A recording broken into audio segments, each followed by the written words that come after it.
it's helped us out immensely. It's even the thought of it, the hospice is not helping us out, because I feel as if there's a gap between the children's and the adults, and it's the young adults that we're getting just through the net, I'd say.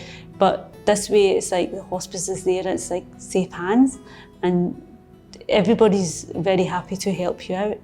And there's different services, and especially for Azim, I feel emotionally and physically and mentally as well. It's a great help. You're kind of left in a desert with not even a camel in sight, to be honest with you.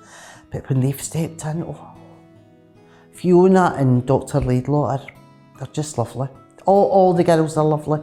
From you come through that front door, they make you so welcome, and it just feels a place that's safe. You feel safe here. So it's muscular dystrophy. I was diagnosed when I was 3. Part of my condition is the muscles are slowly wasting away. Thomas is 26. He needs support in everything he does, or everything that happens. All his care needs are met by myself and his dad. And we have 2 care workers who help us at home as well that I've let back in after the pandemic. Well, a lot of people think a hospice is for people who are at end of life, but a hospice isn't like that. A hospice is now, I feel, more for promoting independence and feeling included, making you feel included. The young adult service that we have is open to any young person aged 16 and over who has and lives with a life-limiting condition. And by a life-limiting condition, I mean a condition for which there is no cure. It helps to come to the hospice because he gets to know more young adults that are going through similar situations, and he gets to build trust with the doctors and nurses here and talk about his feelings and his emotions, as Azim's a very positive person. And then up here it's good because he gets to talk to the doctors, the nurses, the physios, the OTs about what's going on with him and how he's feeling. I don't know of any other place after they're 21, no one wants to know. You're just thrown, you're put aside, no one wants to know. Then all of a sudden, everyone in here, from all the nurses, I've met them, the artists, the complementary therapists, they all make you feel like you belong and you don't feel lonely anymore. The young adult service includes the transition clinic, and it also includes access to the Live and Well service, which is run Monday to Friday, and young people come up and access all kinds of manner of activities that are going on in the hospice, including complementary therapy and art.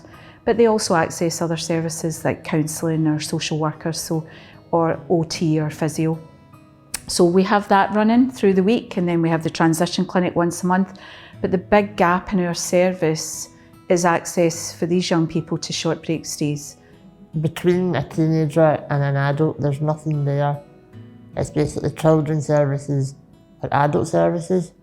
But now, knowing that the hospice is here, it's filled that gap. It's quite hard. I didn't have any help for 14 months. I wouldn't let anyone in the house at all. And the hospice got in touch with me and literally saved my life. I was not in a good place. I was in a seriously bad way.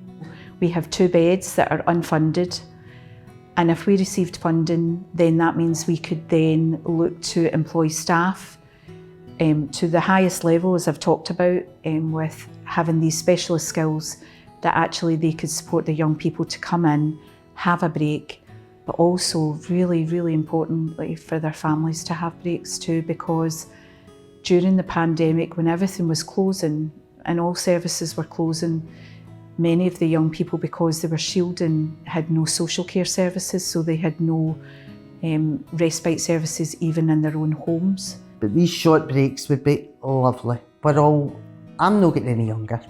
Thomas is getting older. He's like the rest of us, he's put on a bit during lockdown.